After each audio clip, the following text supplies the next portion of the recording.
Welcome to Evie Mae's Barbecue outside of Lubbock in Wolfforth, Texas. Come on in.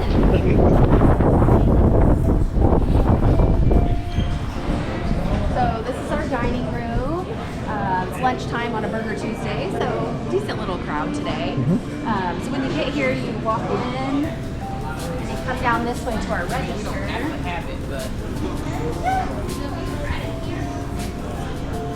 And you're tapping into and then you just wait in line right here and order at the register, and then our meat cutters cut everything fresh and hand you your tray. So whenever you get to our restaurant, we have our desserts first in the pie case, so you can order your desserts, your meats, and your sides all first. And everything's on your tray when you get to the meat cutter and they hand it over to you. We do free beer with a beer trough and kegs typically, so we're only open for lunch Tuesday through Sunday for a couple of hours, so we've never really messed with a liquor license. You go ahead, we're just chatting. So we do free beer, which is something kind of cool. Once you get your tray at the meat cutter, you can follow the line down, and we have a little station with condiments with your pickles, onions, jalapenos. You just put it right on your tray. We have sauce out on the tables, and we also have our drinks. The iced tea is sitting out, and then our soda machines at the back of the restaurant. Over there is just another dining area. Upstairs is just our office, and then we also have our bakery kitchen back there too, which I can show you. Yeah. Yeah, this is just our service line where folks order. This is our kitchen. Coming through with a video camera. Look alive. How you doing?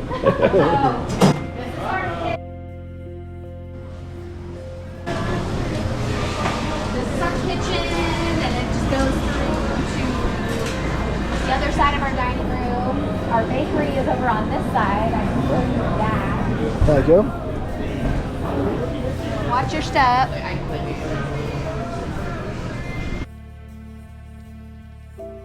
This is our bakery. This is Monica. Hello. Nice to meet you. This is where all the delicious dessert stuff happens. So last week was wild with Easter. They had a lot going on in this kitchen. But yeah, this is where all the pies and things are made. I see more bathrooms back here. Yes, more restrooms back here. Okay. But yeah, this is just our extended dining area. First opened, we just had this unit to right here. Like this was a wall. Oh. So we rented this space, and we were only open for a couple months, and we realized pretty quickly we needed to take the wall down and rent the second space.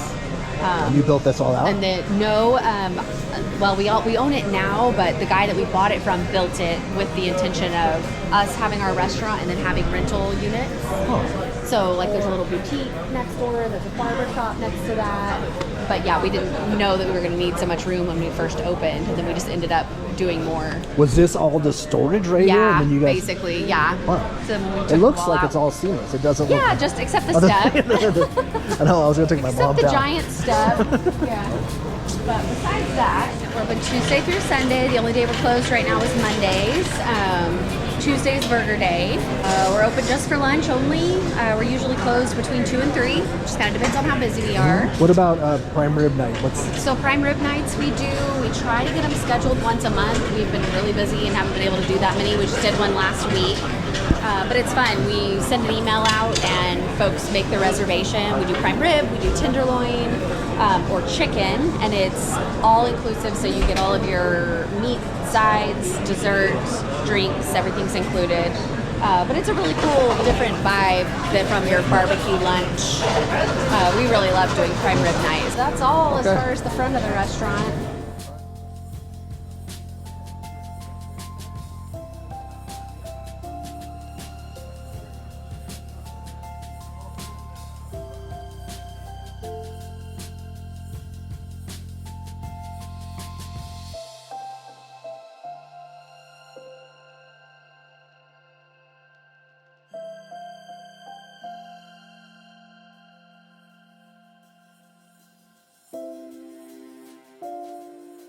So when we originally moved into the brick and mortar in 2016, I just had these two pits. This pit I built while we were still in the trailer. Hey babe. Hi. Started using this pit while we were still in the trailer. Okay. And then the whole plan was whenever we moved in here, I'd build this other one to mirror it. And The rotisserie, we found that used, it's just a J&R oiler, and it was too good of a deal not to jump on.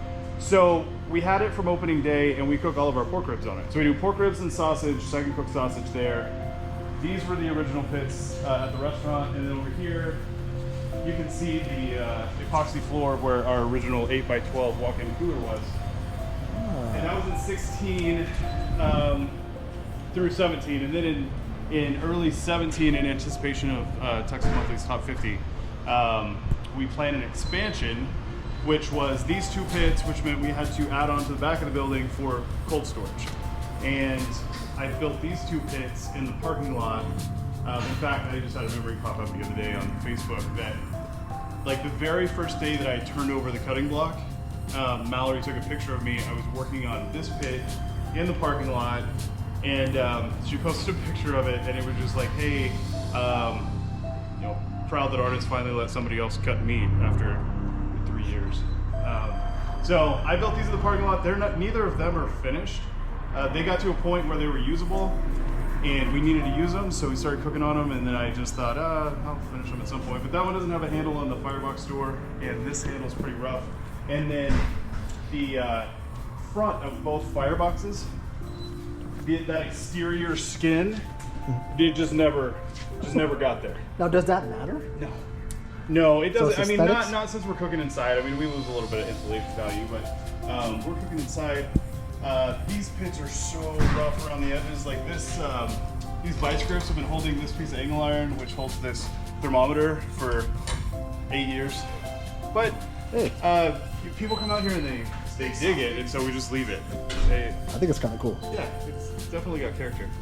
These are both just single grate cookers, and so we cook all of our briskets on these single grates, and then that one has 2 grates. It's pretty good for thin meats, turkey breasts, chickens, and then that other one has 3 grates in it. And that was all because whenever I was doing everything myself, my thinking was the more product I can have on fewer fires, the easier my job is.